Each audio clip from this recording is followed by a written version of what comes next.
Okay, it's a couple of minutes past 12, and I see we have a number of people here, so I think we'll go ahead and get started, and maybe some others will join us as we get going. So hi, everybody. I'm Maura Thompson. I am the interim director of the Downtown Development Authority. I want to welcome you and thank you for taking the time to join us on this beautiful day. We know that everybody has a lot going on right now. We also know you'd probably rather be outside. So we truly appreciate you taking the time to be with us here today. We're here today to talk about the next round of people-friendly streets projects. The DDA's mission is to undertake infrastructure projects to strengthen our downtown. And over the last several years, we have been working towards that mission through our first round of people-friendly streets projects, which the community helped us shape. And that's why we're back here today, because we know that your input is critical to the success of these projects. So I am joined here today, you probably see some names up there, by my colleagues from the city and the DDA, in addition to an entire team of experts who are here to guide us over the next 3 days through presentations and workshops. So before we go ahead and get started, I want to just review some housekeeping items. So first of all, this presentation today will be about 45 minutes, and then we'll have plenty of time for Q&A. Your audio and video will be off, and we ask that you use the chat function to enter questions. And we have a facilitator who will be reading those questions at the appropriate time. Also, just in case we have any unexpected issues that force us to have to go dark for a moment, you will be immediately moved to a waiting room, and then you'll be brought back in. So if something happens to happen, please just stand by in our waiting room. And with that, I am going to ask Oliver Kiley from Smith Group to kick us off. And just one other reminder I should have mentioned, tomorrow we have 2 separate workshop sessions that are interactive. We have one session starting at noon and one at 4. So we would love to see you again if you happen to have the time. And with that, Oliver, if you don't mind taking it away. Thanks, everybody. Great, thank you, Maura. Hello, everyone. My name is Oliver Kiley from Smith Group out of our Ann Arbor office. So we've been working with the DDA on a number of the street projects in town. And I'll be tag teaming this presentation with Ian Lockwood from Tool Design Group, who will be presenting on one of the upcoming sections in this presentation. What we want to do today is, this is about a 45-minute presentation. We want to do a little bit of an overview of the People-Friendly Streets project and process and where we are with that. Section 2 here will talk about infrastructure projects and many of our common and shared values in the city and how we can align those two.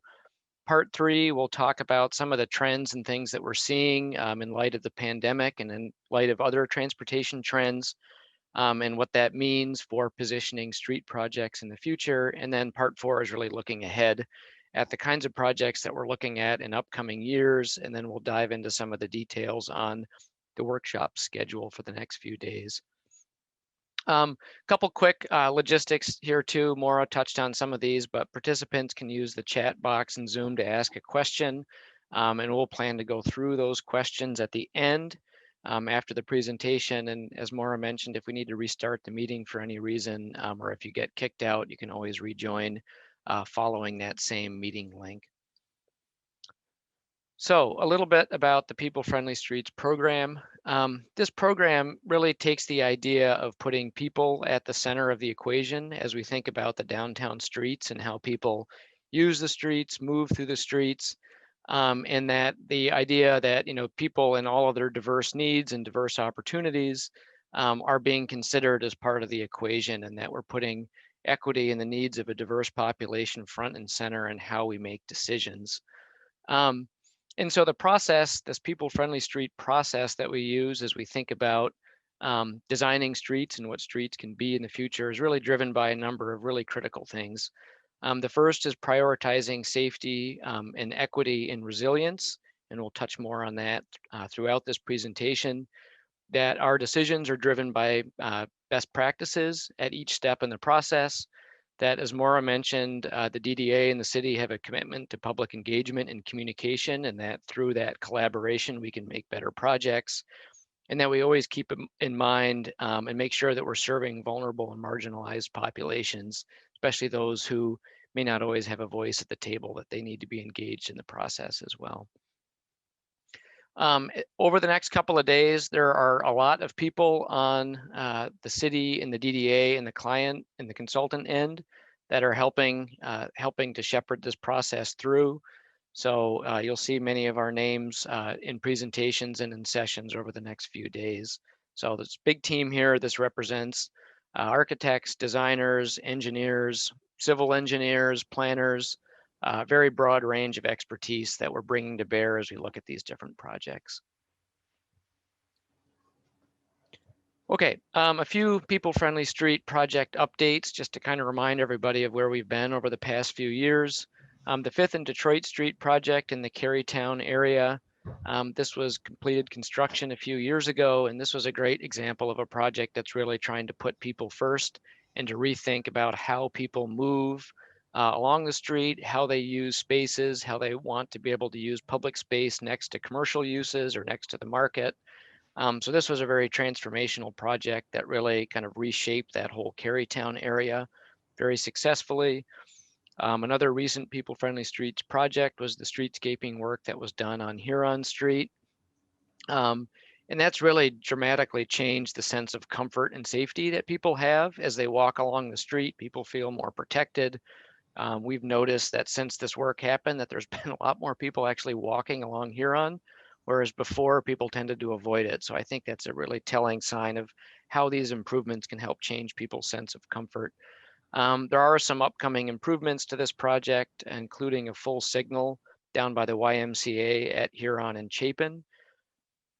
Another project completed in 2019 was the William Street Bikeway. And so William Street, for those who may have participated a few years ago, was part of a similar public outreach and engagement workshop process where we were really able to work with the community and work with people directly to help shape and design this particular project. So this has been in place for over a year now. And looking ahead, there are some upcoming tweaks and adjustments that the city and the DDA are looking to do just to continue to improve how the William Street Bikeway works and operates. And then lastly, the First and Ashley Street project. Again, these were designed kind of in collaboration with our public engagement work a few years ago. Again, another separated bikeway project, and the big change that's still coming as part of the construction process this year is restoring these two one-way streets back into two-way traffic. So construction will go, we'll be resuming on these projects this year, and they'll be finished up this year as well. Okay, so we're going to shift gears a little bit and have a few slides to set the stage as we talk about community values and how that aligns with infrastructure projects. And then I'm going to turn it over to Ian Lockwood, who will move through a larger segment on this. But what we wanted to start with was this set of 7 shared values, which the DDA board approved in July of last year. And I think these are worth reading through just to give them each proper weight. So the first is that streets be designed and projects and infrastructure projects be pursued that are safe, comfortable downtown streets, that we want to create that environment, that our work is equitable and we provide just access for all people, that we focus on affordable and inclusive community, that resilient energy in a responsible downtown or an energy responsible downtown, that our street projects can help build vibrancy and support a thriving local economy, that they be implemented in a way that's responsibly implemented and is a smart use of public investment dollars. And that lastly, that street projects are an opportunity to help connect our community and to recognize that streets are an important part of the civic space in the fabric of our community. And what's so important about these values is that they're used both during the planning and design phase as we think about identifying potential street projects and what kind of change they might bring in, but they can also be used on the back end after a project is implemented to understand the impact and the benefit that they've had to the community. So these shared values are really critical. We'll be talking in quite length today about the safe and comfortable aspect, the equitable aspect, affordable housing, and resiliency in particular. Those four are really crucial. And specifically, there's a lot of conversations that are happening in Ann Arbor. I grew up in Ann Arbor, I'm very familiar with the community in the city, and there's some very exciting things that are moving forward and that have been gaining momentum over the last few years. And these three relate to affordable housing, the city's carbon neutrality plan, and the transportation master plan. And all three of these elements really help set a very important policy direction for the city. And there's an opportunity for our work as we think about downtown streets to really align with each of these different initiatives. So on the affordable housing front, we know that there's a number of initiatives underway that have been backed by council to improve the affordability of Ann Arbor and to make it more affordable for a broader range of people to live in the city, which is really critical. And so the DDA has partnered with a housing commission to look at city-owned properties downtown and to understand what opportunities they might have for supporting affordable housing. And for our work, it's an opportunity as we're looking at street and infrastructure projects to do things like support utility upgrades or support things that can help facilitate creation of more affordable housing. The A20 plan sets aggressive targets to getting to carbon neutrality in the city of Ann Arbor. And a major component of that relates to transportation and changing how people move throughout the city and to do it in a way that uses less carbon. And then the city's transportation master plan really emphasizes above all else the importance of safety and working towards Vision Zero, which is a policy initiative to achieve zero pedestrian or transportation related fatalities or serious injuries. And Ian will speak more to that in a minute. But all of these three things really need to work together by, for instance, creating a more affordable community. We can bring more people into closer proximity to jobs and places that they need to access. If the roads are safer and people have more mobility choices for how they move, that lets people move around more easily and more freely. And all of those things can help reduce the carbon footprint of the city and get us towards our resiliency and carbon neutrality goals. So street projects and public infrastructure projects really are at the backbone of making a lot of these different things happen. So this idea of thinking through how infrastructure can help support economic development for all people, that we're building safe and equitable access to opportunities downtown, that we're serving a diverse population, that we're helping to build resilience and creating more inclusive public spaces. So these are all really critical things that we can help address through these street projects. With that, I'm going to turn it over to Ian Lockwood at Tool Design to work through his section of the presentation. So Ian, take it away. Thank you, Oliver. Well, it's great to be with you, and I'm looking forward to the rest of the week's activities. So after World War II, Ann Arbor made a big change. They got rid of their trolleys and they went to more of a car-based system, and that's lasted for 70 years. And now we're moving together onto a kind of a value-based direction, which is very exciting, particularly with the challenges that are facing cities and the world these days. I just want to start with a kind of a little personal story about equity. And so I kind of grew up on a bicycle. I rode my bike to elementary school, middle school. I got my first road bike going to high school. And that road bike was my freedom. I didn't have access to a car, but I did have my bike. And so I rode that thing everywhere. And one day I'm riding along and out of nowhere, wham, I get hit by this SUV. And apparently he didn't see me. And luckily I survived. And so I got my bike fixed, and so I'm still riding. And about 6 months after that, I got hit by a bus. And if you haven't been hit by a bus, it's kind of like getting hit by a bus. That's why there's this saying, all you see when your face is against the bus is bus in every direction, and then you're flying through the air. And apparently the bus driver didn't see me either. So I've kind of felt invisible. And so I got very cautious on my bike and rode very defensively. But I kept riding my bike, and I've commuted on my bike for my entire career. And I even on the bottom right, you can see my track bike. That's the white bike. And that's the bike I was using when I was in university. And I didn't have a lock, and I would bring it into class and lean it on the back of the classroom. And I took transportation engineering, and no one ever talked about bikes. It never came up my entire time. And so I kind of felt invisible by the profession. And so when I got out in the world, I just noticed how invisible some people were, some populations, cyclists, pedestrians. My dad, who used a wheelchair, that city wasn't designed for him. So there's a lot of populations, whether it's through income or ability level or what have you, who were invisible.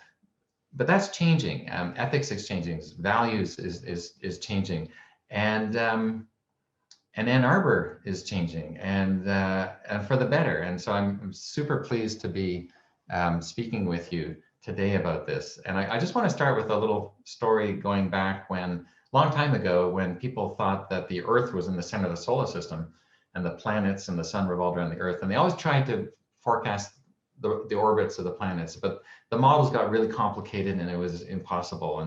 And so somebody figured out that the Earth was in the middle of the solar system, and then everything worked out. You could predict the planets' orbits very well.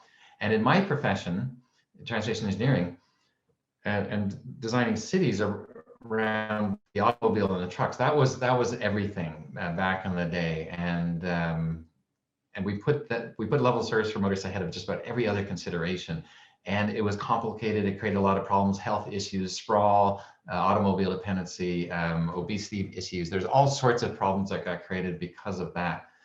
And now people are being put in the middle of the planning solar system for cities. And that's what's happening in Ann Arbor to a much larger extent than ever before. And those other things are important, but they revolve around people, and values is a huge part of that. And so, so we have these shared values that we're looking at, from equity to safety to affordability and so on, and they overlap to create this lens upon which we're looking at the development of the city, which is highly exciting. So the first thing I just want to talk about is this idea of safe and comfortable. Two really important ideas, and I'm going to start with safe. So safe is a word to describe a situation where you have a low probability of being hurt or injured or killed. So it's a statistical thing. It's about best practices, and we really want to design our cities to be safe so nobody gets hurt or harmed or killed. Next is comfort, which is the feeling of safety. And this is important because this is how people make decisions. Like, if you're comfortable walking to work, you'll walk to work. But if you're uncomfortable, you won't. Or if you're comfortable letting your children ride to school or their friends' places, or you're comfortable waiting for transit. This is how people make decisions. So it's not good enough just to have safe streets. We also have to have comfortable streets, so people will choose to use other modes other than cars. And then there's this sort of what I call legal safety, and that's following guidelines and standards. And the typical inclination for practitioners like myself is to follow the guidelines. However, if we were to do that, often we don't end up with either safe streets or comfortable streets. There's plenty of streets out there that are too wide, too fast, which don't have good safety records, and are certainly not comfortable. So the idea is to design streets that follow the guidelines, but are also safe and comfortable. And that's what we're talking about. Best practices for both safety and comfort. Barbara McCann in 2005 coined this term complete streets. And her idea was that the streets need to comfortably accommodate the folks that are using the street, whether they're motor vehicles, pedestrians, cyclists, folks in wheelchairs, the mobile users. And increasingly, Complete Streets is starting to talk to supporting the static users, the institutions, the homes, the recreational areas that are on the sides, these vulnerable users. And that's how you make a great city, is all of these folks can coexist in comfort. The city's embarking on a Vision Zero direction where nobody will be killed or injured, and the goal is by 2025. So this is a big deal because far too many people are getting killed and injured on streets all across the United States, and this safety direction is a very, very positive change. So no one dies or is seriously injured by 2025. So let's talk about a little bit what the implications of that is. So here's what Vision Zero.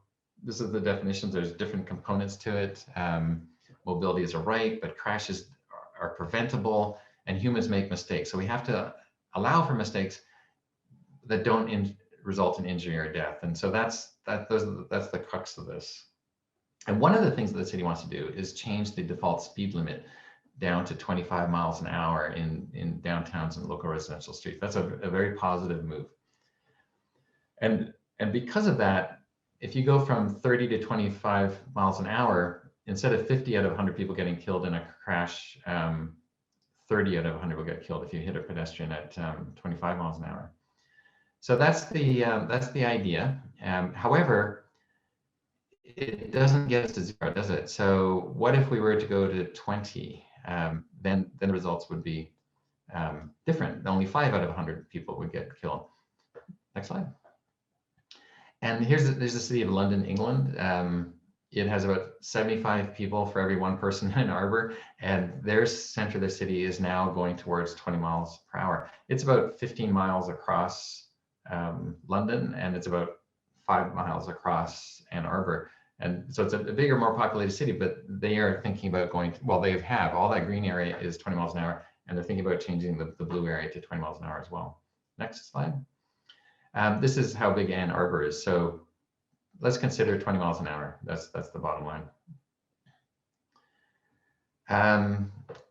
The policy, the biggest policy change to approach Vision Zero is slower speeds. And all sorts of fantastic things happen in cities that have slower speeds. So let's look at what policy direction supports that. There's 7 policies in the first page of your policy, and then a whole bunch more. And and if you do these things, you will have slower speeds, and you will have less people getting injured and killed, and other good things will happen in your city as well. Next slide.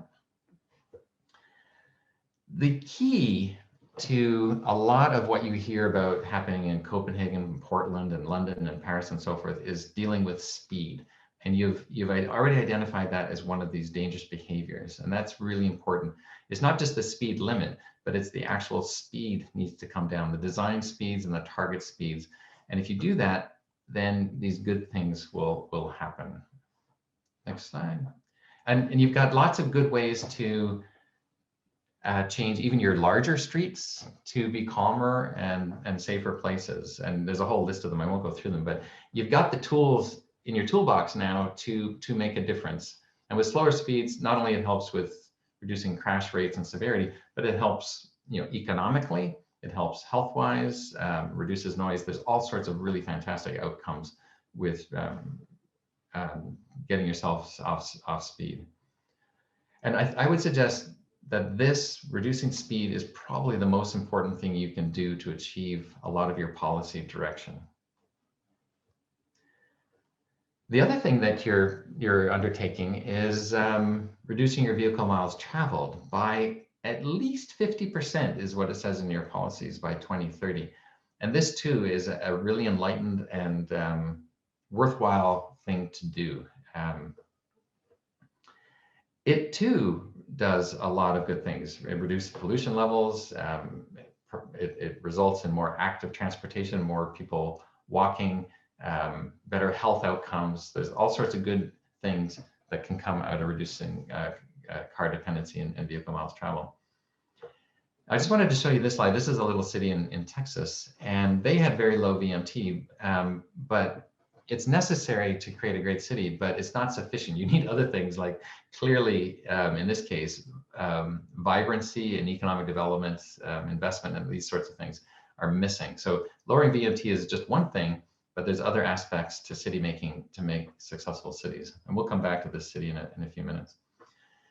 So there's this thing called the Universal Transportation and Land Use Planning Equation. And that's a lot of words to talk about how the best cities in the world grow their economies, grow their populations, but reduce their car dependency. And the first thing is about vibrancy.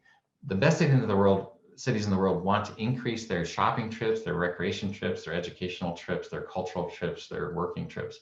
They want lots of trip making, but they also want to reduce the amount of those trips made by car. They'd like to increase the modal split, which is the percentage of people that use things like cycling and walking and transit use. And so there's lots of things that we can do to help change the split of modes that people use to travel, from complete streets to building bike infrastructure and so forth.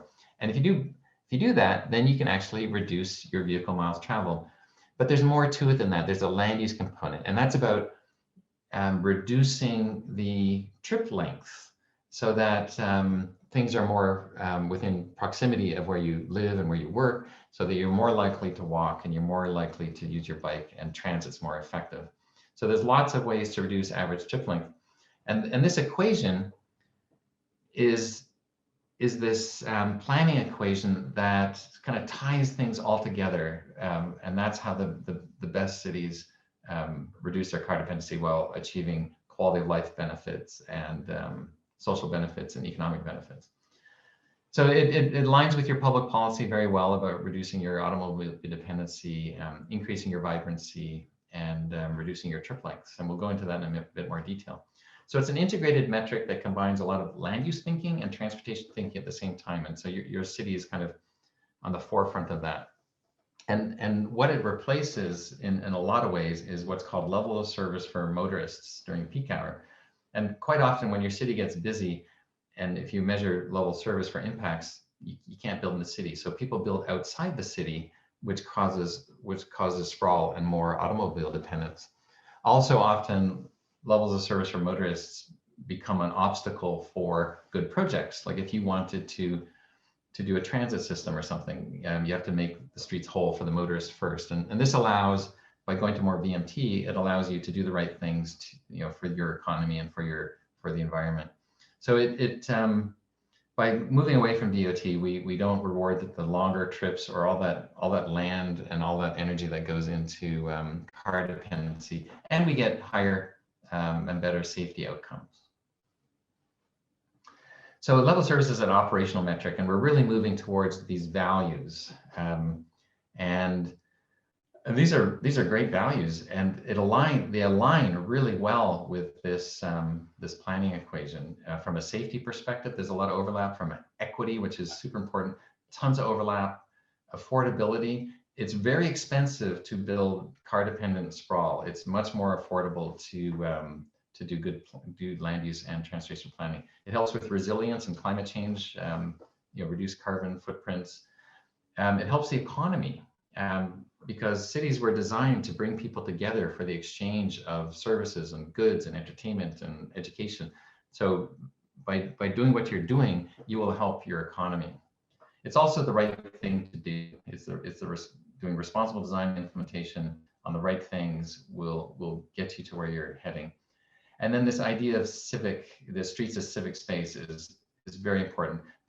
Streets have always been public spaces, and it brings up the idea of this idea called path as place. And this is a doctrine which at our firm we use for every single one of our projects, where a path is a road or a street or some kind of conduit that people move along.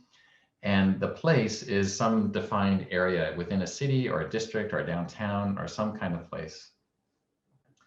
And path as place really speaks to the experience. When you're moving through Ann Arbor or any city, we want the experiences to be positive, whether you're walking or biking. These are the kind of values that we want to express through our design of our public realm. Now, sometimes a path and the place can be the same thing, like a main street where you walk along it, you ride your bike along it, you drive along it, you window shop along it, but it's also a place where you meet your friends, you go to eat, and so it's both a path and a place. Other times the path just contributes to a place, like a path through a park. Other paths, like a parkway, it's part of the place. It's not a road with park on both sides. The parkway is part of the place, and it moves you through the landscape physically, but also emotionally, the way the landscape architect encloses you and opens up views and so forth. It can make a really nice experience in the park. Now, a path can be equal to a place, but never more important than its place. And that's an important thing, because sometimes we put the path functions ahead of the place functions, and it damages the city or the neighborhood or the businesses. So paths should never dominate their places is really the bottom line with that. And the idea is that it gives legitimacy to the street being a public place. It gives the static users, the homes, the institutions, and so forth, agency, where the street needs to support those things and support the relationships that we want across and along the street. The street isn't from curb to curb; it's actually from building to building. The other thing it does too is it gives what we call priority and rigor to the design, where it's just not good enough to just accommodate some stakeholders and not think about others. And it allows the citizens, the residents, the business people, the designers, everybody with a common purpose. And that's really to build great places and a great city. So there's a really good alignment with your values and these best practices for designing great cities. Ann Arbor is not a huge place. It's about 5 or 6 miles wide, so you're within a pretty easy bike ride of most places in Ann Arbor. In a lot of places, you could probably walk as well if we had a nice biking and walking environment. And it's got a fairly small catchment area for transit, so it's very well positioned in terms of multimodalism. And you've got this really great goal of this 20-minute neighborhood where you can find everything you need within 20 minutes. So you're rewarding proximity, which helps with short trips. But if you look at those diagrams of grocery, retail, parks, and schools, you've almost got it. So you've almost achieved this goal. There's a few what we could call not really food deserts, but inconvenient places for food and retail. But you pretty well got it covered. So I might suggest you maybe go to a 15-minute neighborhood, and the amount of land that you can capture within 20-minute walk is way bigger than 15. And so it will help you potentially get your mix better and reward proximity even more if you were to consider maybe going to 15 minutes. So it's 78% more. So so this brings up the idea of mobility, and when I started in the profession 30 odd years ago, mobility was the movement of people and goods, and the assumption was faster and farther and greater numbers meant progress. And we didn't really question why people were moving or where they were starting or ending. And there's better definitions of mobility now, and they involve the different populations that live in the city. And it's the population's capabilities and strategies to move in order to access what they need. And there's all kinds of different people. Young people, older people, people with disabilities, low income, high income. There's lots of different people that need their mobility needs met. And they're moving for a purpose. They're doing something. They're going to their friend's house. They're going shopping. They're going to work. They're doing something which causes them to want to move. And so the idea is to bring things together. Hello, mixed land use and density reduce my average weekend trip length by about 85%. So this guy has everything he needs within 3 feet. And so he doesn't have to go very far on the weekend. And we could try and just have him run around the house so everything's within a short amount of time, but proximity is really important. So mobility is really the integration of transportation and land use. Next slide. So why were cities invented? Cities have been around for about 6,500 years, and they were designed to bring people together to reduce long distance travel. They They were invented to concentrate the components of civic life to advance efficient and effective exchange, the exchange of goods and services and entertainment and education and defense and all these sorts of things came together in cities. And one of the things that we've developed is this litmus test. If you're ever stuck in a complicated discussion about what to do, whether it's a land use change, a tax change, a transportation change, a street change, whatever, this litmus test might help you. Does the change reward the short trip or the transit trip? And if the answer is yes, it's probably a good change. And so that's very helpful, and it speaks to the origins of cities themselves. So the city of Richmond, for example, you can see those black lines. Those are the trolley routes, and practically everybody is within a 3-minute walk of a trolley route or where they needed to go. And so the entire city was like this highly walkable place, and it rewarded short trips and transit trips. And most cities were like that back in the day. So we call those traditional cities, and value was, and Ann Arbor is one of them, and value is a function of proximity to the center. However, the profession was all about speed for so long after World War II. And so we were told in school, by the way, that your job is to speed up traffic, reduce delays, to spread out the 5 and 10-minute contours, to spread the value. However, that sort of preoccupation with speed actually damaged the core. In a lot of cities, it exported value to the suburbs, and people left cities and moved away. And those corridors that were made faster created barriers and disrupted relationships that we were talking about in Path as Place, and reduced the experience of the city. And so that theory, though practiced heavily after World War II, we've practiced it now for 50 or 70 years, and it hasn't worked out so well. And some of the ideas from 6,500 years of history making says that proximity and slower speeds make sense, and that's exactly what Ann Arbor is doing, which is really positive. However, speed is individually appealing. I have to admit it. If I were asked, would I rather get to work faster rather than slower? Of course, I would say I'd like to get there faster. So wouldn't it make sense everyone wants to get places faster? So why don't we speed up the streets for everybody? And why don't we just speed up the whole city? Wouldn't that make it easier? And it makes sense if nothing else were to change, but speeding up everything does change a lot of other things, from markets to safety to health outcomes to development practices. And it did actually a lot of damage to the city, which we call a tragedy of the commons. And that means something that's in my self-interest and is rational to me as an individual, scaled up. If it's scaled up to the whole city and does damage, then it's not good public policy. And so I think that's what a lot of cities have found with speed.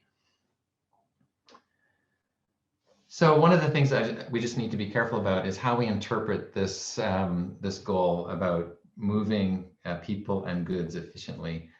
So we really need to interpret it as land and resource efficient, not faster. We need to talk about it as increasing access rather than peak hour level of service. We need to think about moving efficiently as multimodalism rather than car dependency. Efficiently means shorter distances and proximity and reducing vehicle miles traveled, just like the balance of the document covers. So that's very important to interpret that language very carefully. It's not a mandate for speeding up roads. Just a quick couple of case studies. So this is South Bend, Indiana. And it used to be a very nice city after World War II, but they embraced this speed idea and started one-waying their streets and exporting value from their downtown to the suburbs, creating barrier effects. And you can see how a lot of those fabric buildings were torn down to make room for parking. And a lot of disinvestment happened there, and various social issues and so on.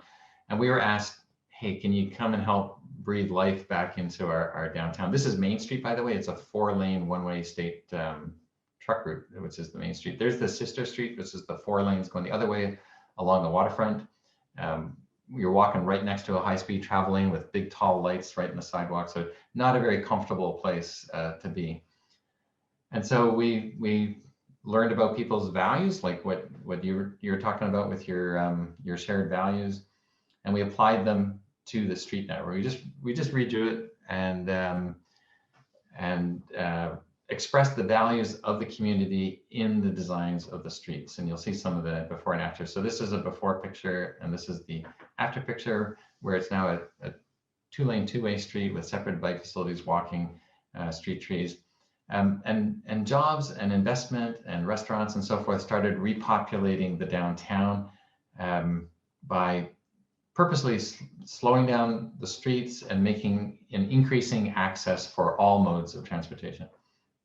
This is that waterfront road, and it's now a beautiful two-way, two-lane street, again with walking, cycling.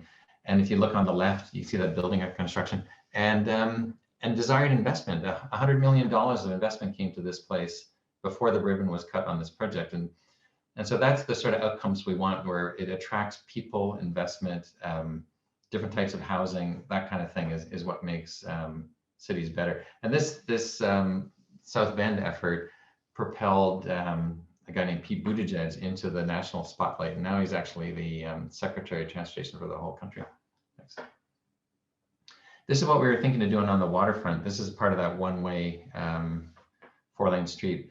We're going to do what's called a shared space, where it's a curbless environment, where it's much easier to walk and people with mobility impairments can cross the street easily. So we're going to switch this very fast car-oriented place into a very friendly, people-oriented, more like park environment in front of that theater. And so we've built shared spaces in the south, where you see the palm trees, and also up north. The one on the top right is up in Canada. But the idea is that people of all ability levels can navigate these spaces successfully. They're also easier to maintain, whether you're sweeping the street or plowing snow, if you don't have these curves. So these shared spaces, like on the top left, you can see the street operates just like a normal street during the day, but at night you can turn it into a plaza, or on the weekend an event space for a concert or something like that. So it gives a lot of flexibility. This is on a campus, so it's a curbless environment. And that bottom right picture is the design vehicle. We wanted people who are the least able to get around, to be able to get around, just like everyone else. This is one in Sweden. There's a bridge just to the right, which focuses a lot of the traffic at this very complicated intersection. And it used to be a conventionally designed intersection with signals and crosswalks, and where the engineer decided who got to go first and when and how fast. And that wasn't working. There was a lot of crashes, a lot of delays, a lot of upset people, not very good for the merchants near there. And they just replaced it with a plaza with no traffic control whatsoever. Next slide. And that's the result. It's safer today. It takes less time in your car to get through because you're not sitting at a red light forever. And it's actually quite friendly for pedestrians and cyclists. And this is what it feels like on the ground. And don't tell me people don't want to drive fast in Europe. Look at that car. I think it's a Lamborghini or something. And they, but even that driver comes in here and knows just by the design that there's no need for a speed limit sign. People just go slowly, and it's a very inclusive environment. This is a famous shared space. It's Exhibition Road in London, where all the museums and so forth are. So it's a really good place to visit and just be. Remember that place that we said DMT is necessary but not sufficient? Well, these are the before pictures, and here's the after pictures. And so we changed the streets, we added trees, we made it softer, and investment came, people came. And in this little town called Sulphur Springs, Texas, the folks don't have to go out to the highway anymore to buy things. There's shops and so forth right downtown, much more convenient, and a lot of pride in place. And so it reduced DMT and made the downtown very attractive.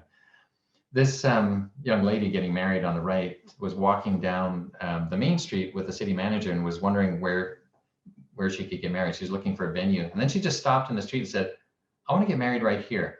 And that's the kind of experience that we want to create, where people just love their place so much that they're willing to get married right in the middle of the street.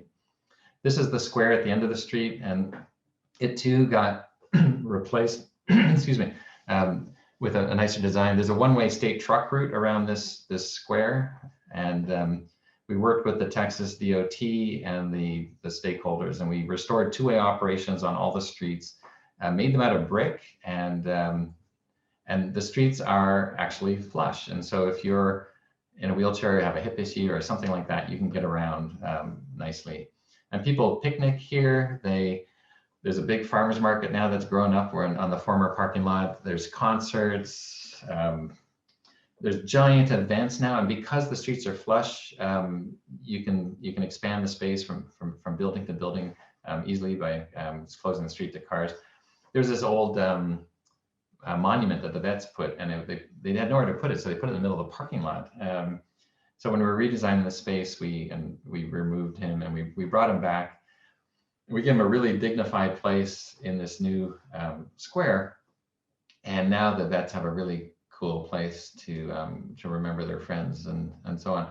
And they got very excited about it, and they raised $900,000, which we used to build this new vets memorial.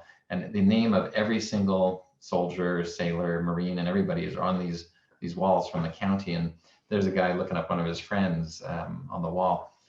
And so we developed all kinds of really cool places in this square, places where old folks can sit and meet their friends, places where young people can go and have some fun, places that little tiny kids can go in the splash pad, just things to do. There's art in there, all done by local artists. And what happened was investment came too. You make a great place, great public realm, and investment happened. So that dilapidated old vacant building became a contributing restaurant with 3 homes on top. And these are the bathrooms, by the way. Those are the restrooms. And sometimes it's nice to have some fun with your projects. So notice they're mirrored, but and so the kids have fun with the mirrors, but when you're on the inside, you can see out. They're one-way mirrors. And so that became a little tourist attraction on its own, that you can be going to the bathroom and see thousands of people around you, but they can't see you. So it's kind of fun.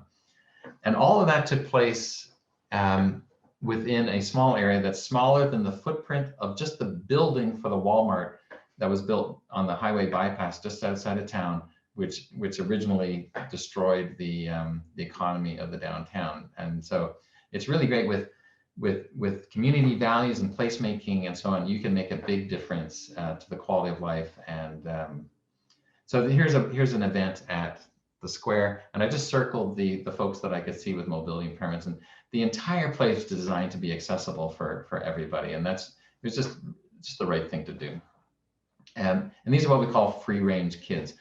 Before we did the projects in this city, kids weren't allowed downtown. It was just too dangerous, too hostile. And now for the last decade, kids have been going down there routinely and safely. So with that, I just want to congratulate you on your direction. Your value-based policies on safety, comfort, equity, and all those sorts of things, your VMT reduction, are going to guide you into a brighter future for a city. And I just wanted you to think about a little bit about that litmus test, maybe those vehicle miles traveled related metrics, those 4 metrics that relate so much to your value set.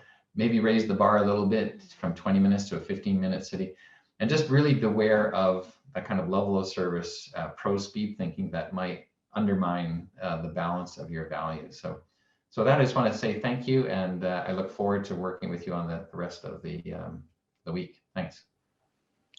Great, thank you, Ian. We just have a few more minutes of slides, and then we can switch over to questions and answers and discussion. So we just wanted to build on a couple of the things that Ian had walked through and talk a little bit about what we're seeing in Ann Arbor today and how that's starting to inform our thinking. So, obviously we've been in this era of COVID in the global pandemic, which has been very challenging. And some of the things that we saw right away and continue to see as this goes on is an increased demand for biking and walking spaces in our cities, an increased pressure for curbside spaces to help support businesses and local business, whether that's flexible parking or short-term parking or pick up and drop off. We're continuing to see, businesses are increasingly or continue to be very challenged by the pandemic and the restrictions that are placed on them. So how the streets can be used flexibly and in ways that allow businesses to continue to do business and to be as successful as they can be during the pandemic is really critical. And a lot of the healthy street projects that were rolled out last year were in support of businesses. And we are seeing, continue to see impacts to transit. But these are all things that we can be thinking about as we look ahead.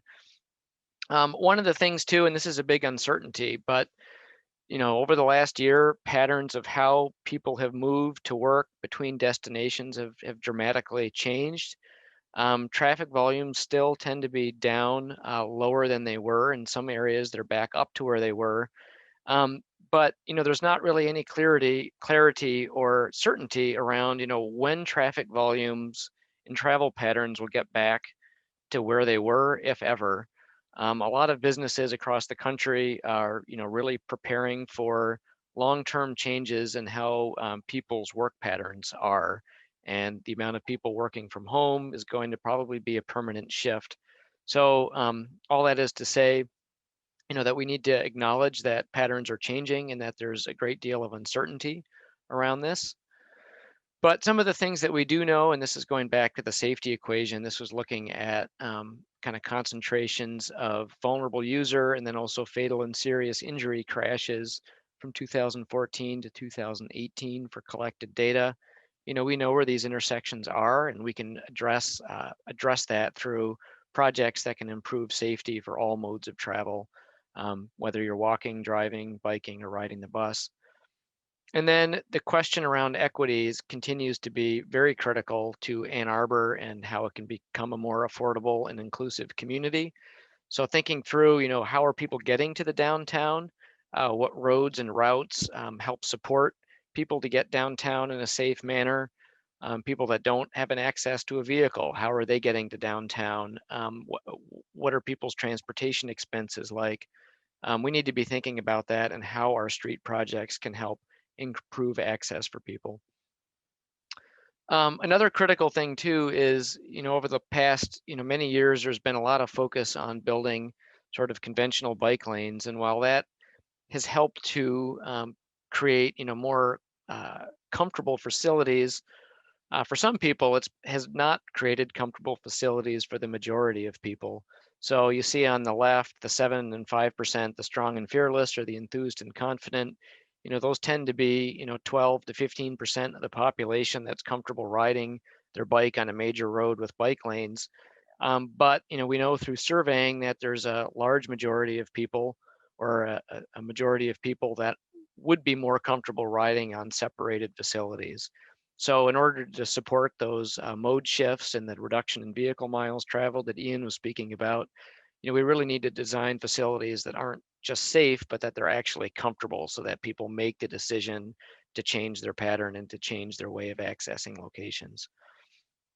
So, we've looked at where some of the gaps are in the non-motorized network, where are places that are higher stress that might prevent people from making a trip. So the other thing we wanted to touch on quickly today is looking at the downtown pilot projects that were conducted last year. And so the pilot projects were really tri-purposed. One was in response to the COVID-19 pandemic, and it was the interest of creating more space for pedestrians and bicyclists to get downtown in a safe manner. These projects were implemented in a way that were aligned with those core values that the DDA has. And they were also an opportunity to help inform future projects and future opportunities, and to understand what some of the challenges might be with moving any of these ideas forward as a permanent project. There were 5 different projects in the downtown area: the Miller-Catherine Bikeway, Division Street Bikeway, a section along South Main, a portion around State Street in North University, and then down by the Packard Road Triangle, a series of improvements. And what we found through our survey results, through our data collection, through our field observations, there's a tremendous amount of data collected as a part of this, but the goals of improving safety and improving access were clearly met through these projects. Nearly 700 survey respondents responded, and 2/3 of them had used at least one of the pilot projects, specifically for walking and biking. And overwhelmingly, these pilot projects were supported by the people who had used them. And they really provided a lot of insight to help inform future design projects. So looking ahead, just as kind of a recap of where we were. So these green lines are recent DDA people-friendly street projects, either that have been completed or are still in the construction phase. And we spoke to these projects earlier at the start of the presentation. And the point we're at now is looking at, what are those other streets in the downtown, and what opportunity do those other streets have to align with our core values and to help move the needle towards those long-term goals. And so we went through an exercise of kind of assessing most of the remaining streets in the downtown to understand, which ones have an opportunity to improve safety and comfort. From an equitable access standpoint, kind of looking at it both from biking and transit. We looked at these projects in terms of their opportunity to support affordable housing. For instance, if it's a large street infrastructure project, being able to upgrade water mains to be able to provide water service to an affordable housing project. We looked at the resiliency and sustainability opportunities. Those are really connected to that reducing vehicle mile traveled idea. And then projects that have an opportunity for creating more vibrant spaces and implementing responsible design. And in particular, aligning with other city projects. So if a city has a road that's scheduled for resurfacing or for utility improvements, that's going to disrupt the street and make changes, that should be an opportunity to piggyback other infrastructure work onto it that would really have a more transformative impact. And so through that assessment, there's really 3 projects that, well, actually 4, that are kind of higher priority when we looked at it in terms of how they help meet and access our values. 1 was the Division Street Bikeway project, 2 was the Miller-Catherine, and then 3 was a section of 4th Ave between Liberty and William Street in association with the Blake Transit Center, as well as the old Y lot, which is a potential affordable housing site. In addition to these streets that we'll be looking at through the workshops in the next couple of days, we are also looking at State Street and portions of North University, which this is a combined project with the City of Ann Arbor and the DDA to look at those core areas of State Street and to understand how those can be redesigned to better serve the needs of the community and the needs of the businesses that are along there. And then the orange dashed lines are essentially the balance of what's left. And we will be having breakout sessions this week looking at those other streets as well to understand what are the opportunities, what are the needs, what kinds of potential do folks in the community see those streets playing and the role that they can play in helping to meet our values. So, how is this work being moved forward and being advanced? This next couple of days are really focused around public engagement and stakeholders. We want to involve the public in helping to inform the design of scheduled projects. So right now we are looking at Division Street and State Street that are moving forward into an implementation timeline. And this is an opportunity during the conceptual stage of the project to get input from the community about how this could work, what it could look like, what it can help achieve. And then through these workshops too, we want to put together a set of recommendations that can be brought to the DDA board for what other infrastructure projects can be advanced in the future as part of the People Friendly Streets program. And that would include looking at different streets and understanding the scope of work that might be involved, understanding timeframes and budget for how those could potentially move forward. So with that, just as far as the next couple of days go, we have another session at 4 to 5:30 this late afternoon, early evening. That's a repeat of the presentation and the materials that we just went through here today. And again, we'll have a question and answer session in a moment.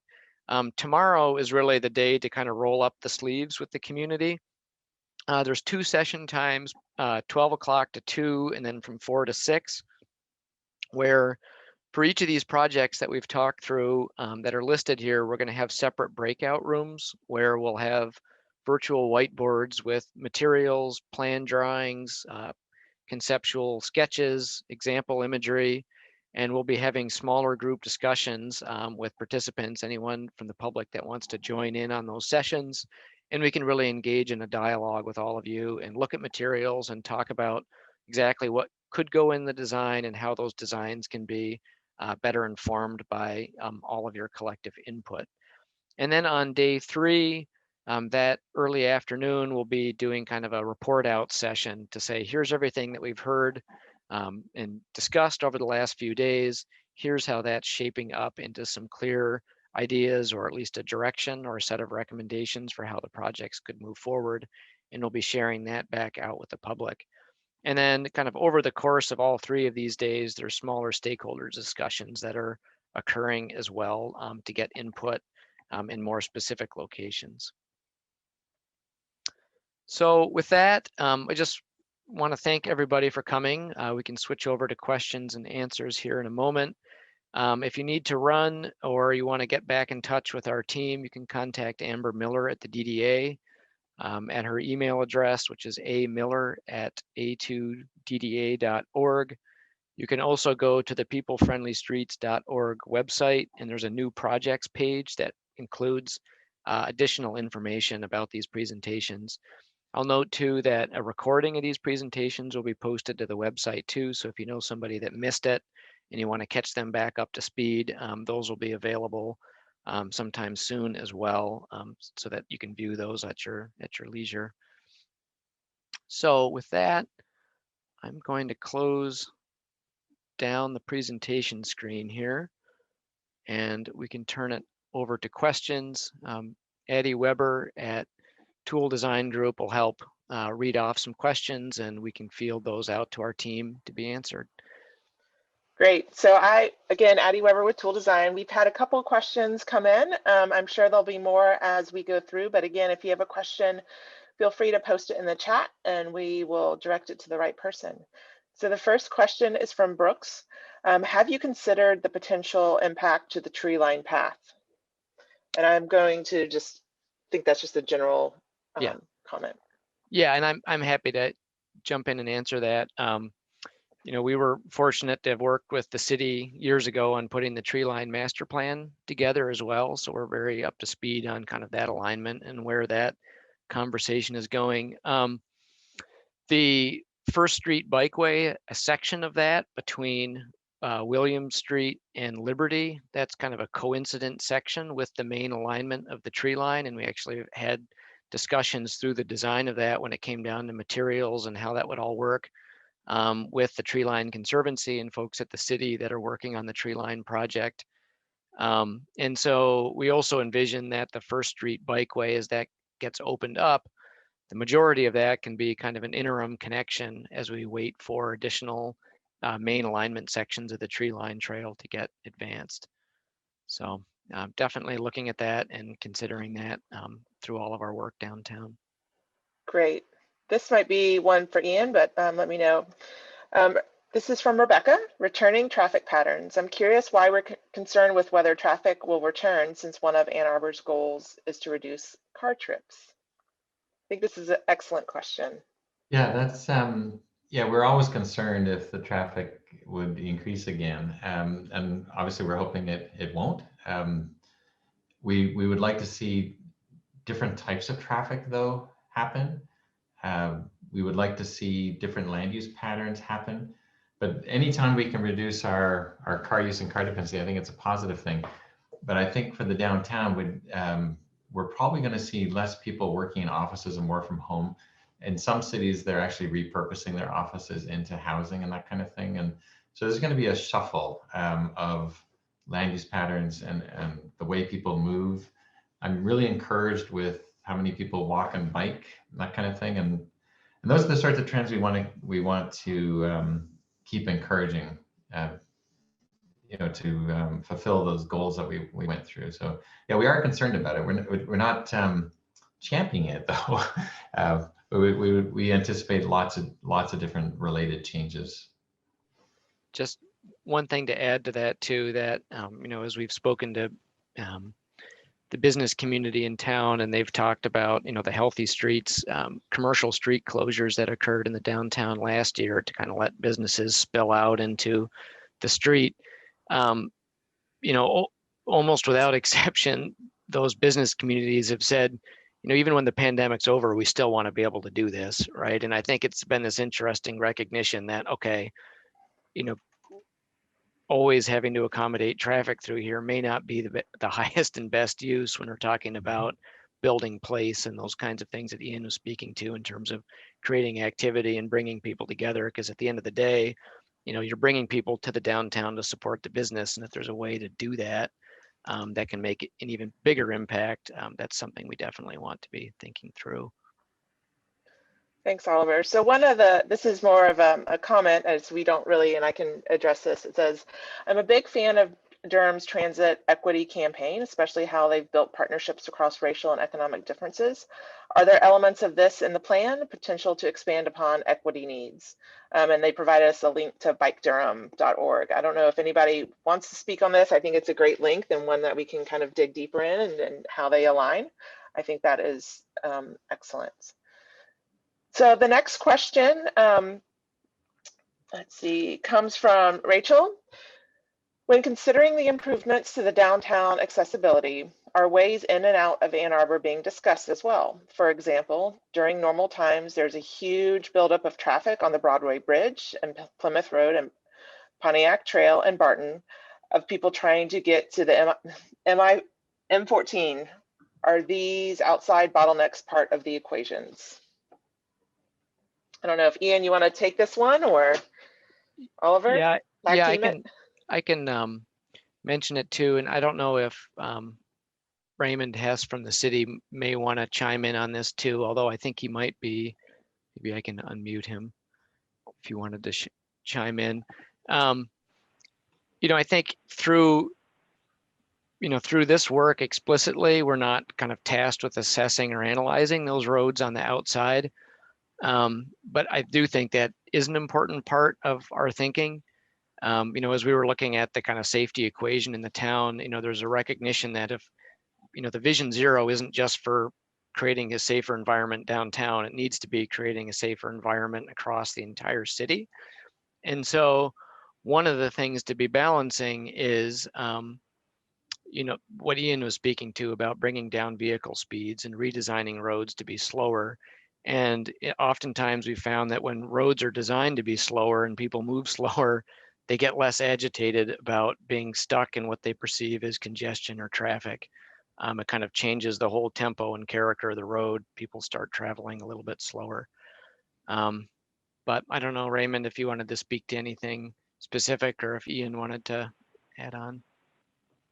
Right. I can add a couple things over. I think, you know, first of all, we have a master transportation plan that's currently being developed. The presentation that you saw referenced some of the materials from that. So there are strategies identified in there about kind of regional mobility and the ability to get into and out of the city if you live outside of the city, right? We acknowledge that, you know, there are 85,000 thereabout people who commute into the community every day. We know that, you know, that presents especially some transportation challenges, especially in the absence of other options, right? That's the other part of the equation, right? That, you know, people who are coming from Brighton or outside the community, there aren't regional transit connections and other things that are, you know, difficult things to solve for. So, you know, I think what Ian presented about kind of looking at our land use and making sure that there are opportunities for, you know, density and things like that is part of the equation. Looking at other solutions that can facilitate kind of regional mobility is part of the solution, whether that's, you know, park and rides or, you know, there are a number of different strategies that can be addressed, and some of those are identified in the transportation plan. The other thing I just wanted to mention too is there's a sub-area plan that's also being looked at. We call it the Lower Town Study. And so a lot of the locations that you identify are in the what we call the Lower Town area. So looking at, you know, the Broadway Bridge, Pontiac Trail, Barton. We know that this is kind of a choke point in the city because especially people who are coming from the north and off of M14 and into kind of the medical campus and the university, you know, the paths are somewhat limited. And so the paths that do exist, the roadways that do exist, do experience especially AM and PM congestion. So, you know, I want to focus on a point I think Ian was making, and I'm going to paraphrase it badly, is, you know, the fact that we have a vibrant city is a good thing, and we should celebrate that. You know, this question about mobility and how we can move people around effectively and efficiently and sustainably, we are working towards strategies identified in the transportation plan update, Moving Together, that I mentioned earlier, and then the Lower Town strategy as well. So it's on our radar. Those studies will kind of build off of what you heard everything today. You know, today is focused kind of on the DDA portion, but we are trying to make sure that there's kind of synergy between all of these efforts so that we're moving the needle and giving people better transportation options than what they currently have. I'd just add a little bit to that. There's a lot, I'm just looking at an aerial of Ann Arbor, and there's a lot of suburban, you know, disconnected communities, you know, beyond the highways, and those folks are all automobile dependent, and they're driving long distances for probably most of the things that they do: shopping, school, going to work, and that kind of thing.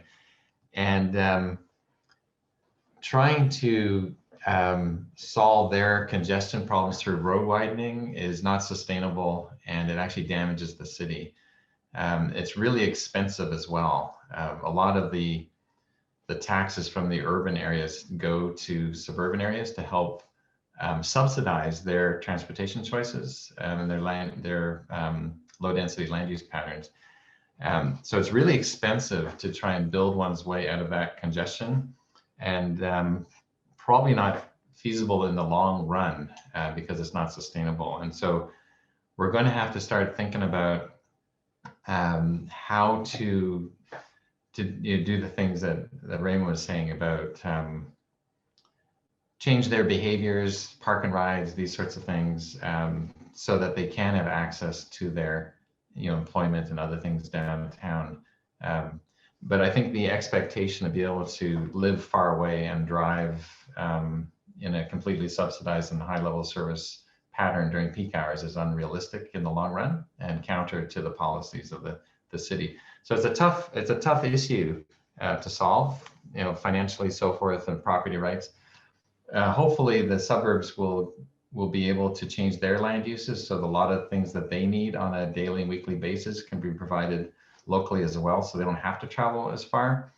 And hopefully land use patterns will change so that a lot of the people that do live far away will have an opportunity to buy a place affordably in town so that they can start walking and biking and so forth to work, so that both the city and the suburbs can operate more sustainably in the long run. So it's a tough issue to deal with. We have a lot of great transportation questions coming up, along with one on equity, but a real kind of quick fun part is, what are the examples of public art being included in street design that would encourage more frequent use and help with safety? Oliver, Ian, would you like to take that on, or I'm happy to kind of provide some insight as well? Sure, I will just say very quickly, you know, as part of some of the work that the DDA was doing last year, I believe there was a program to help with public art space, and there were a couple installations, like the installation that went along with the pilot project at State Street and North University, where there were kind of some cool decorative planters. We did some intersection painting and things like that that really helped add some vibrancy and excitement into different spaces.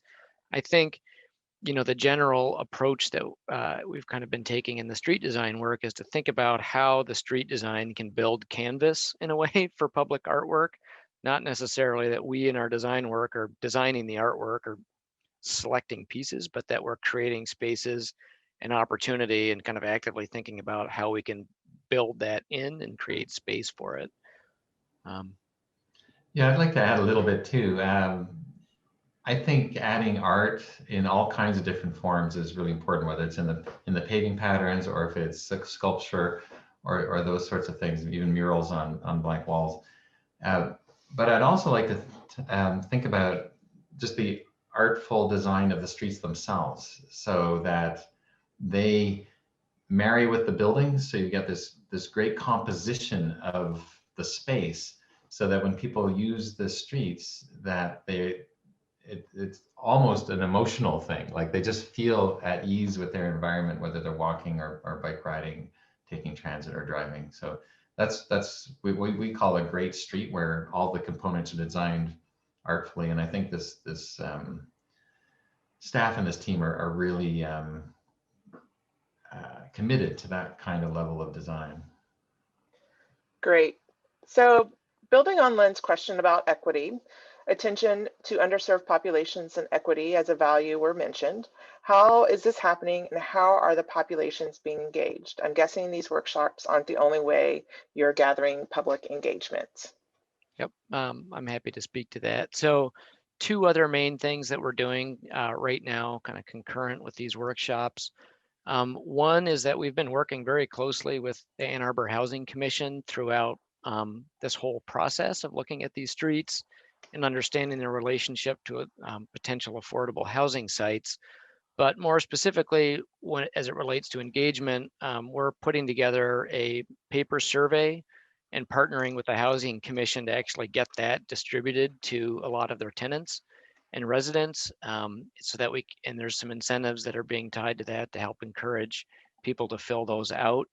And that survey is really asking a range of questions, really targeted at how people are trying to get to downtown. What modes of access are they dependent on? What are the barriers or the obstacles that they experience in getting to critical locations or destinations downtown, so that we can begin to think how we can break down those barriers through these projects. So that survey and the partnership with the Housing Commission is a big one. One of our stakeholder groups that we'll be meeting with this week is the Ann Arbor Disability Commission. And that is a great group that really represents a range of interests that can help inform our street design process as well. So that's another conduit. I think those are the 2 big main ones. Great. Thanks, Oliver. So I think this one's going to probably check Ian's box. Some cities have permanently removed cars entirely from some roads, like Barcelona's superblocks, in order to expand space for other kinds of activities and transportation. Our downtown is the only real grid where we can do this. It's totally removing cars from some streets on the table. And this comes from Molly. That's a really great question, because we get that question in a lot of cities. And one of the things about places like Dusseldorf or Barcelona, or places where they have closed sections, they close it for most of the time. They still allow deliveries and so forth to come in and whatnot and service the place, but it's, for the most part, it is closed. But one of the attributes that these places have is that you're talking about a 20-minute area to find what you need on a daily basis. They find what they need in a very small area. The intensity of the urbanism in these places is very high, and so you can find everything you need within a few blocks typically. And so these are the sorts of levels of urbanity that you can start closing streets, because everything needs and everybody who needs it is close at hand, or they come in and participate in that. The difficulty in lower density places without that concentration of urbanism is that if you to close one street, it puts a lot of pressure on the streets next to it to be more car oriented, and often the street that you shut doesn't do well either. And about 90% of what are called pedestrian malls in North America failed because there wasn't that level of concentration of urbanism to keep it afloat. But what you could do, though, if you haven't achieved that level of vibrancy, is design the street so that you can close it for events where you want the kind of level of activity that you would find in a place like Barcelona or downtown Dusseldorf. And I know this is on the table, where you can design a flush street or a shared space where on a Friday night or a weekend or what have you, you can close it for different parts of the day, so that the city street can change its life during the course of the day or the week or seasonally, during holiday events and that kind of thing. But then you keep the flexibility so that just on a regular day that people can drive and park and whatever they do today. So I think for now, I would probably do the latter, and then as your land uses change and things intensify, ideally reconsider in the future to see if you could achieve a car-free place. This is a question that builds on that, which is from William. State Street between Liberty and North University would be a great choice, similar to Barcelona or the shared flush street that you're speaking about, as would Main between Washington and William. Frankly, many of the streets that were opened during healthy streets, he's suggesting that they could be seen as some sort of shared street. Yeah, I think, and that would be referencing, the streets that had commercial street closures where they were closed, on the weekends for through vehicle traffic in order to allow, the businesses to kind of spill out. And yeah, as Ian mentioned, those are absolutely things that are on the table that we're looking at. And, leaning towards looking at, a shared space, curbless kind of street design that can be readily closed down or adapted to different kinds of uses, but not having it be, a permanent street closure with not allowing vehicles at all. So that's kind of the direction that we're looking at. And I think, we'd agree with that comment that many of those same streets would be the ones that we'd be looking at for those kinds of changes. And by the way, great. And Oliver, go ahead, Ian. Go ahead. I was just going to add to Oliver's point. In some places it gets fairly routine. Like there's a flush streets kind of shared space in Cambridge, and they have hours kind of thing. Like during these times, you're not going to drive here, and it's just, and they have a flower basket thing. Planter that it's on wheels, and they just roll it in, and that's when the seat's closed, and when it's open it rolls back, and it's super simple. So this doesn't have to be complicated. So if you have a street that routinely closes for Friday night festivals or what have you, it can happen fairly simply and fairly inexpensively and effectively. This one I think will probably go to Oliver. It's this from Kathy. The Downtown Business Board works to keep the downtown area clear of snow and litter and landscape to increase the use of every street as a place, kind of getting back to Ian's path as place. Are your plans including any of these elements, litter, snow removal, landscaped elements? Oliver? Yeah, I'll say, more as a matter of process as we're designing the streets and looking at, places for planters, or whether it's for, open soil areas or tree pits, all of those conversations, we like to engage the individual business districts as closely as possible, or business area associations. So there's like the Downtown Biz and Main Street, there's the State Street Area Merchants Association. And so, we need to be kind of carefully understand, what their capabilities and their opportunities are, and their willingness to take on certain maintenance things, and that can be worked into the design.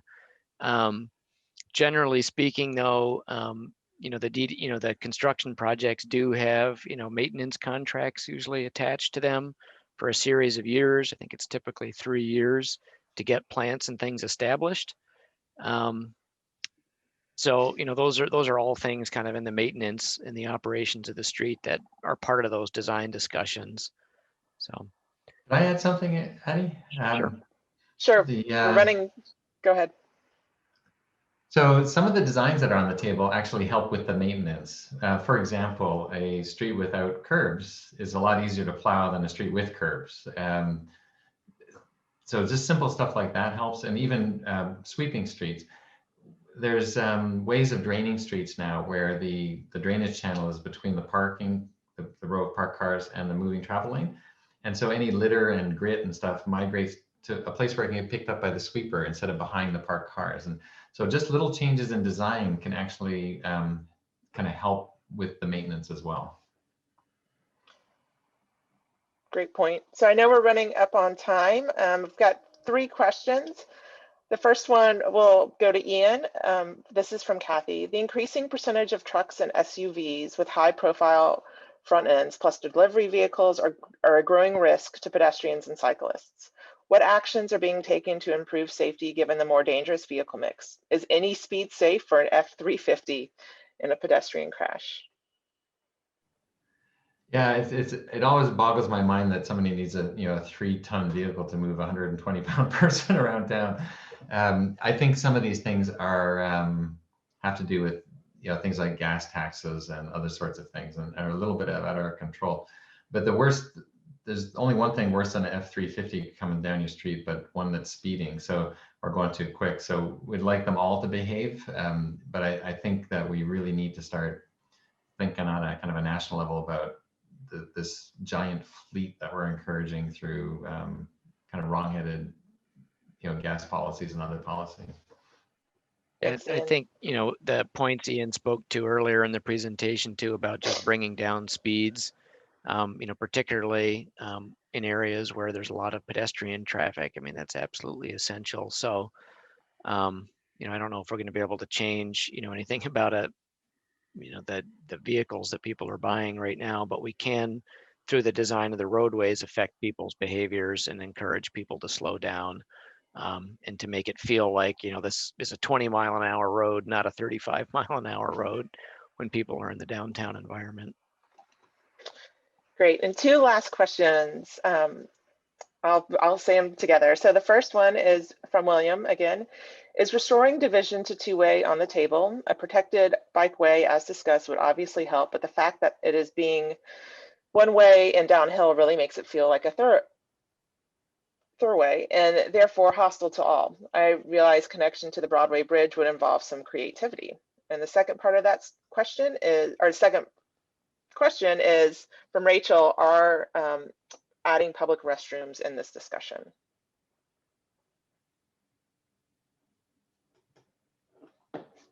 And I don't, Ian. Yeah, I can. Okay.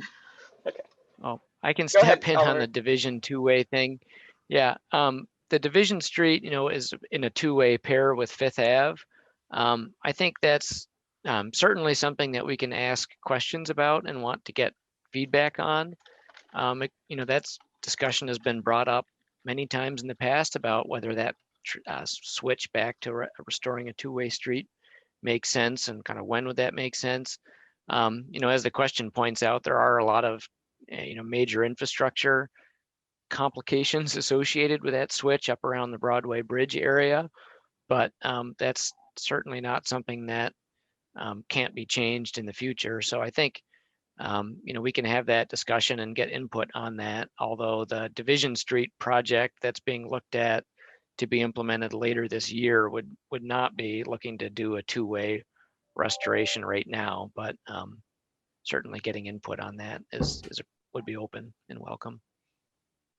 In general, the two-way restorations help cities, and so it's probably a good idea to do it at some point. The key is sequencing and timing. Some are easier than others, and there's probably a lot of low-hanging fruit before those. In the public restroom discussion, Oliver? Yeah, that's been brought up a couple of times, and actually that's something that the COVID-19 pandemic has also sort of kicked off renewed discussion of. People aren't going into restaurants and sitting down and using restaurants as much as they were and being able to use bathrooms. And so people are downtown. How are they finding facilities that they can use? So nothing specific has been put on the table or considered for the projects coming up, but I think that will be a point of discussion, and happy to talk about what that could be as part of our conversations during these next couple of days. And that's it from the chat room. Oliver, do you want to close this out, or Amber or Mara? Yeah, I'm happy to close this out, but Mara, if you want to take over, or Amber. Well, I just want to thank everybody. This was a great, robust discussion. So happy to see so many people here. Remind your friends that we'll be repeating this session today at 4 o'clock. So if you know anyone who missed it, who you think would be interested, please send them our way. And then I really encourage everybody, if you have time at all tomorrow, we have our 2 interactive workshops happening at noon to 2, and then again at 4 to 6, where, as Oliver mentioned, we'll be doing our breakout rooms. So we would love to see some of you back tomorrow. And other than that, that's it. Thanks again. Great. Bye, Thank you all. everybody. We'll be in touch. Bye-bye.